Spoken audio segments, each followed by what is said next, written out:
লাল কাপড়ে জড়ানো সদ্যজাতের দেহ পড়ে রয়েছে রেল লাইনের ধারে। সাত সকালে এমন ঘটনায় চাঞ্চল্য ছড়ালো মালদা মেডিকেল কলেজ হাসপাতাল সংলগ্ন এলাকায়। কে বা কারা দেহটি ফেলে গিয়েছে এই নিয়ে এলাকায় ব্যাপক চাঞ্চল্য। এই ধরনের ঘটনায় ক্ষোভ প্রকাশ করছেন স্থানীয়রা। স্থানীয়দের অনুমান, ঘটনাস্থলের পাশেই মেডিকেল কলেজ সহ একাধিক নার্সিংহোম রয়েছে, সেখান থেকেই দেহটি ফেলা হতে পারে। খবর পেয়ে ঘটনাস্থলে ছুটে আসে রেল পুলিশ, দেহটি উদ্ধার করে নিয়ে যায়। বুধবার সাত সকালে মালদা মেডিকেল কলেজ হাসপাতাল সংলগ্ন রেল লাইনের ধারে লাল কাপড়ে জড়ানো সদ্যজাতের দেহটি দেখতে পান স্থানীয়রা। পাশেই পড়েছিল একটি ব্যাগ। স্থানীয়রা বলেন, দেহটি পুত্র সন্তানের, মারা যাওয়ার পর এইভাবে ফেলে দেওয়া হয়েছে। এই একটা সদ্যজাত বাচ্চা লাইনের ধারে পড়ে আছে। ওরা যখন ট্রেনে গরুটা দেয় তখন আগে খাওয়ানো ছিল, গরুটা যাওয়ার পর গরুটা দেখা যাচ্ছে।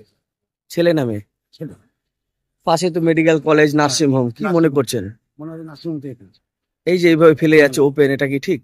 এটা তো ঠিক না, আমাদের তো কিছু করার নাই, যদি রাত্রে ফেলে দিয়ে যায় কি আমাদের কি করা যাবে? আপনার খবর পেয়ে আসলেন? করবে কোন এলাকা এটা? এটা হলো হসপিটালের পাশে।